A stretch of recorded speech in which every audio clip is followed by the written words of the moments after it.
చాలా వయసులు వాళ్ళకి అంటే చిన్న వయసులో వాళ్ళకని కానీ మధ్య వయస్కులకు కానీ పెద్దవాళ్ళకి కానీ మల్టిపుల్ జాయింట్ పెయిన్స్ అంటే ఒక జాయింట్ కన్నా ఎక్కువ మోకాలు షోల్డర్ అలా కాకుండా ఈ చేతులు వేళ్ళని నొప్పులు రావటం వాయటం ఇలాంటివి జరుగుతూ ఉంటాయి.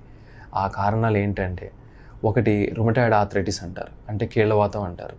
కీళ్ళవాతంలో ఏమవుతుందంటే బాడీలో మన ఓన్ ఇమ్యూన్ సిస్టమే అంటే మన రోగనిరోధక శక్తి ఉండే మన బాడీలోనే కొన్ని సెల్స్ ఆ కార్టిలేజ్ సెల్స్ని కానీ ఆ సైనోవియం జాయింట్ క్యాప్సూల్ టిష్యూస్ని కానీ డ్యామేజ్ చేయటం, దాని మూలాన జాయింట్ డ్యామేజ్ అవటం అండ్ కొన్ని దాన్ని నెగ్లెక్ట్ చేసి సరిగ్గా ట్రీట్ చేసుకోకపోతే కొంతమందికి చేతులు ఇలా వంకర్లు కూడా పోయి ఉంటాయి, కాళ్ళ వేళ్ళు వంకర్లు పోయి ఉంటాయి. అట్లాంటివి జరగటం జరుగుతుంది. దీన్ని కీళ్ళవాతం అంటారు. దీన్ని ప్రాపర్గా డయాగ్నోస్ చేసుకుని ఒక రొమటాలజిస్ట్కి కానీ జనరల్ ఫిజిషియన్కి కానీ ఆర్థోపెడిషియన్కి కానీ ఎవరికైనా చూపిస్తే వాళ్ళు ప్రాపర్గా ఎవాల్యుయేట్ చేసి దానికి సంబంధించిన మందులు పెట్టడం, దానికి సంబంధించిన ట్రీట్మెంట్ ఇవ్వటం జరుగుతుంది.